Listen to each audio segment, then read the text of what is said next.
Good afternoon to all. Professor Biswas, Professor Agarwal and Professor K.G. Suresh, my colleagues, and dignitaries and reporters in this August gathering.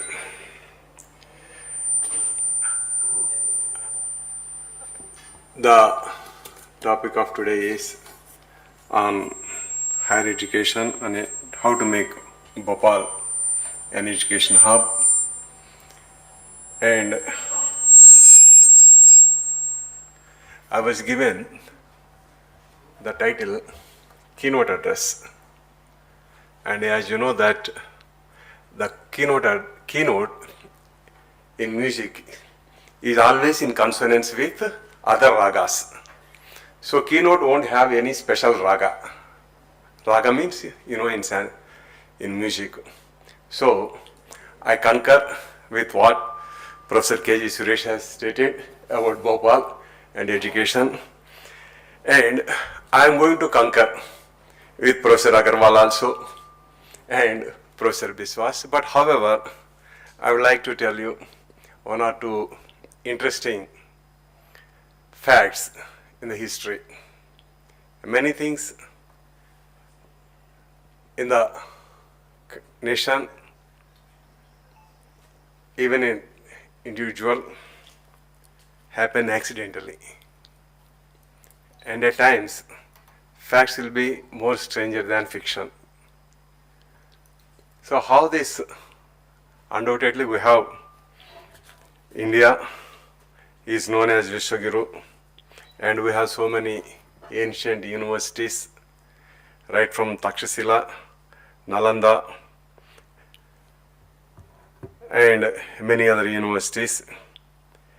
And now, as and today, we have to speak about, because what Professor Suresh has rightly said, that we can't see education isolation in Bhopal only. Obviously, it is connected to the state and it is connected to the nation. Today we have 10,774 universities, 1,074 universities, state universities 460, deemed to be universities 128, 56 central universities, 430 private universities, and in MP, state universities are universities under 12B, and in MP, I do not have the specific, but 56 universities, 36,000 colleges. So that my friend Biswas will give you the other statistics. If you, as I said, that we have so many ancient universities in India, like Takshashila, Nalanda, Vallabhi, Sharada Peeth, Pushpagiri, Vedantapuri, and so many. And undoubtedly in those days, India was Vishwaguru. I have no comments on today. And how education is imparted in those days, there is a glance in the Constitution of India. So just for your information, the entire Constitution of India, it is in 22 parts. And for every part, there was a drawing. And this is, I am speaking about the original Constitution, not the Constitution which is edited and shown by some Eastern Book Company Constitution. I am speaking about the original Constitution adopted by the Constituent Assembly, signed by from Dr. Babu Rajendra Prasad, Sardar Vallabhbhai Patel Ambedkar, and all others. In that Constitution, they have been provided more than 5,000 years Indian history, culture, heritage. Education is also part of culture. And as I said that the Constitution of India is in 22 parts. For 22 parts, there are 22 pictures or drawings drawn by the then great artist Professor Nandalal Bose of Shantiniketan. And first starts with Harappan Bull, and second picture, it denotes Gurukul system. So, Gurukul system is student oriented, and where the relation between teacher and taught, and we can say number of hours on Gurukul system. So the message is that Indian education system should be student-centric, and there should be direct personal relationship between teacher and taught. So that is one picture, and there are also other drawings of pictures of Bhagwan Shri Krishna, Bhagwan Shri Ram, Guru Gobind Singh Ji का भी है, महावीर का भी है, गौतम बुद्ध का भी है, विक्रमादित्य का भी है, and those who are interested just simply go through the original constitution, and all these pictures they are arranged according to the periods. Start from Harappan period, and in Vedic period you will come across this picture of Gurukul system. So this is one thing. The second interesting story regarding our modern education, how it started. And we always keep blaming or praising Lord Macaulay for introducing this English system of education. And introduction of English system of education is also by an accident, not intentional. So because the East India Company was earning more and more profits, the British Parliament thought that it required some good clerks and good interpreters. So it is better to have some, and also to improve the society. So an education society always a better society, a peaceful society, and the crime rate will be less. So they thought that they would introduce some education system in India, and for that they asked, I think in Regulating Act 1833, they asked the East India Company to allot an amount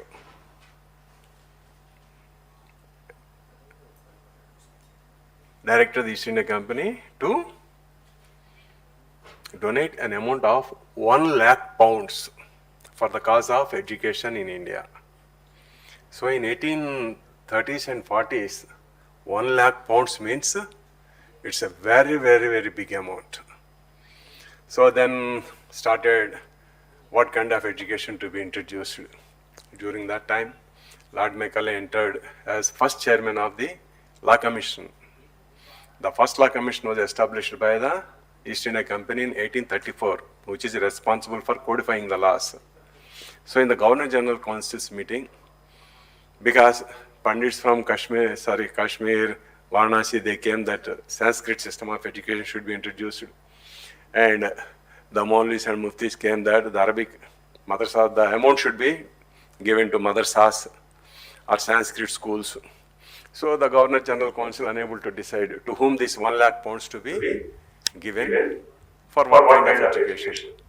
And in the discussions, then it was Macaulay, because it was the time of enlightenment and industrial revolution, and progressive thinkers like Bentham and many others emerged in the scene in Western world.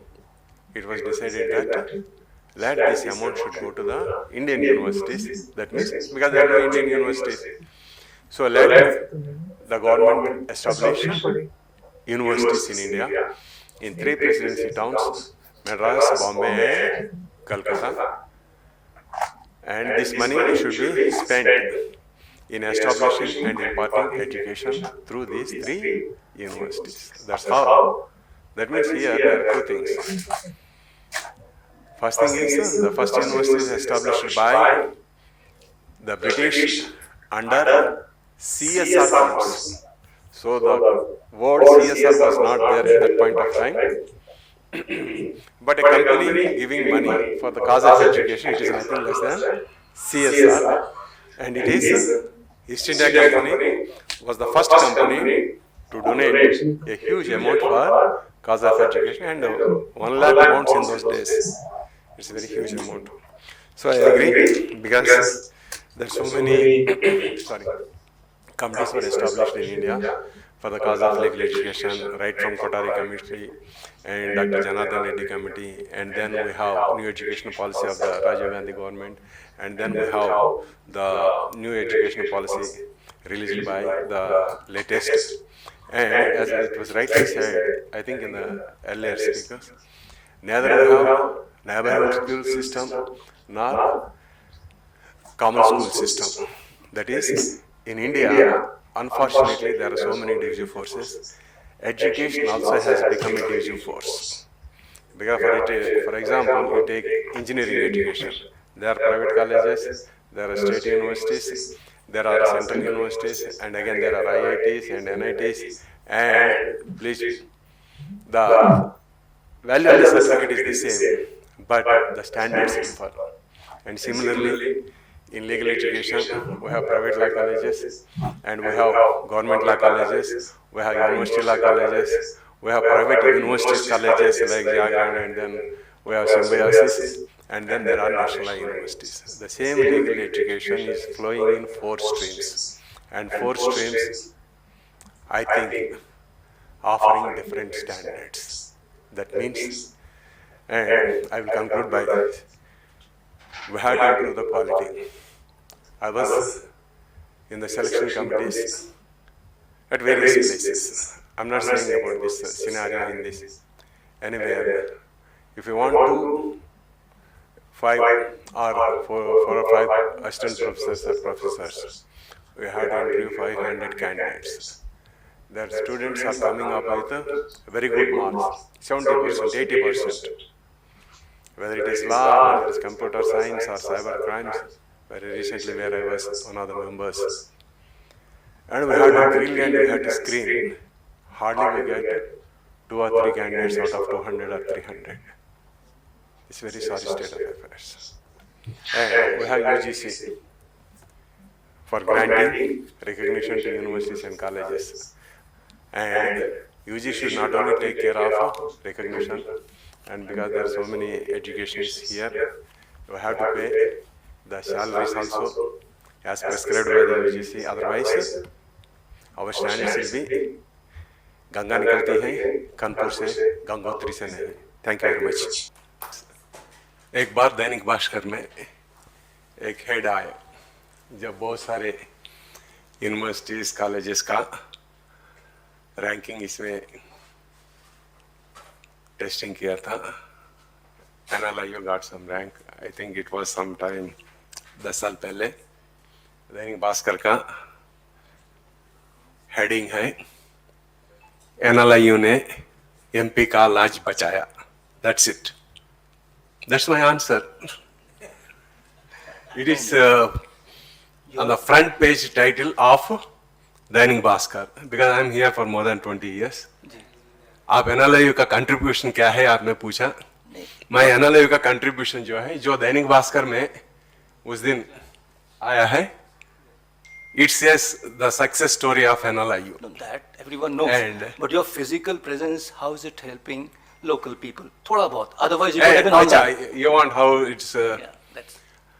NLIU में 50% of the seats are reserved for the state of Madhya Pradesh, and for the remaining 50%, we have students from almost 26, 27 states, right from Mizoram, Arunachal Pradesh to down, Kerala and Karnataka, and also we have 50%, as I told you, that we are giving every year not less than 60 bright law graduates to the students, to the state of MP. Those who are making their mark in judiciary, in law firms, and some of them they are going abroad in the international law firms. Some of them they are going for civil services, some of them they are going for IIMs. So, if you could work for more funds from the state government, I am ready to start another 3 or 4 sessions, and again 50% reservation will be given to the state of Madhya Pradesh. This is how we are contributing for the development of MP in legal education. And I am actually, I didn't disclose it because you have asked. I am going to have a tie-up because I am here as associate professor and then became professor, and then I went on deputation to establish a national university at Aurangabad, and then again come and again I went on lean as a Vice-Chancellor to Visakhapatnam National University, and then again came back. So I'm very much associated, and I'm planning to do some service to the other private law colleges and other universities, where I would like to have one roundtable conference of only law schools, other law schools, law colleges, where what we have achieved, I would like to share with other law colleges, where we can't say totally transform the other colleges into national universities, but at least where I can